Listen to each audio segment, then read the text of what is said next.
Assalamualaikum warahmatullahi wabarakatuh. Selamat pagi, siang, sore, atau malam teman-teman pelaut. Salam sehat, salam semangat. Kembali lagi, saya Dedi Dwi Yustianto akan menyampaikan materi diferensial.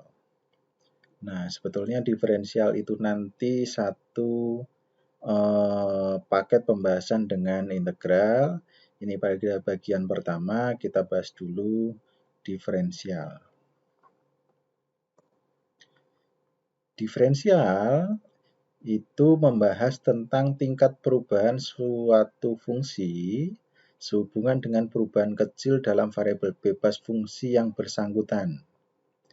Dengan diferensial dapat diselidiki kedudukan-kedudukan khusus dari fungsi seperti titik maksimum, titik minimum, ataupun titik belok.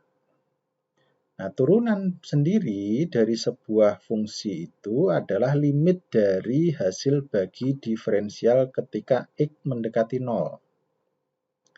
Jadi jika ada Y aksen, atau bisa disebut juga dengan F aksen X, itu sama dengan limit dari X mendekati 0 dari Fx plus delta X dikurangi dengan Fx dibagi dengan delta X.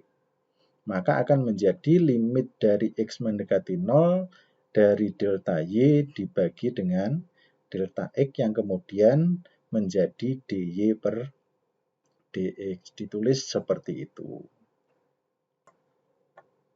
Nah, turunan fungsi aljabar, ini saya bisa jelaskan seperti ini. Yang pertama, turunan dari Y sama dengan X pangkat N.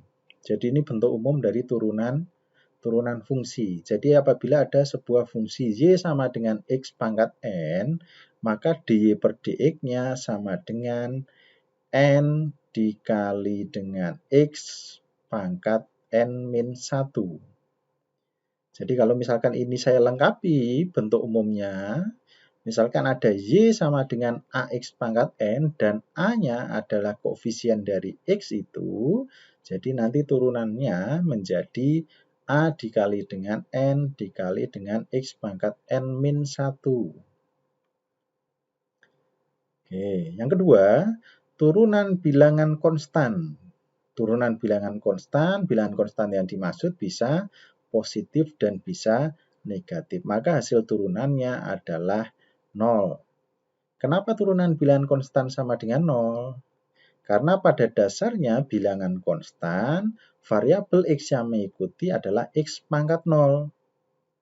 Maka ketika kita kembali lagi pada bentuk yang pertama, ketika N ini sama dengan 0, maka apapun yang dikalikan dengan 0 di depan sini, hasilnya akan 0. Berikutnya yang ketiga, turunan suatu jumlah dan kurang. Misalkan ada sebuah fungsi Y sama dengan U ditambah dengan V. Jadi masing-masing U dan V ini adalah sebuah fungsi. Maka turunan pertamanya Y aksennya adalah DU ditambah dengan V dibagi dengan DX yang kemudian bisa dituliskan menjadi U aksen ditambah dengan V aksen.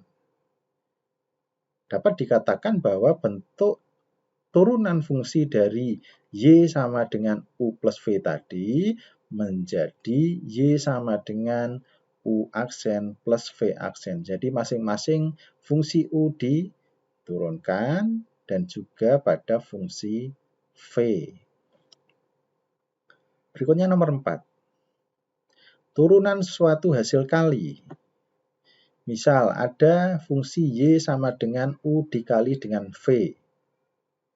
Dan masing-masing U dan V adalah fungsi X. Maka turunannya adalah U aksen dikali dengan V ditambah U kali V aksen.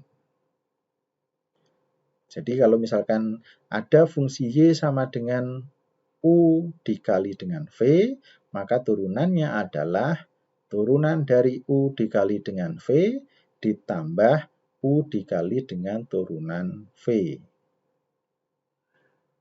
Berikutnya yang kelima. turunan hasil bagi. Jika ada sebuah fungsi Y sama dengan U per V, di mana U dan V masing-masing adalah fungsi X sama seperti ketika di nomor 3 dan 4, maka Y aksennya adalah U aksen dikali dengan V dikurangi U kali V aksen dibagi dengan V kuadrat. Ingat bahwa U dan V adalah masing-masing fungsi, jadi fungsi U, fungsi V. Jadi Y aksennya adalah turunan dari U dikali dengan V dikurangi U dikali turunan V dibagi dengan V kuadrat. Itu adalah turunan fungsi aljabar. Berikutnya ada yang namanya turunan fungsi berantai.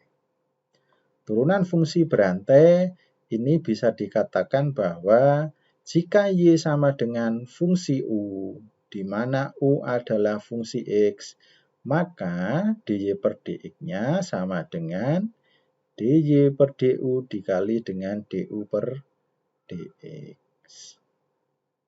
Nah, nilai ekstrim suatu fungsi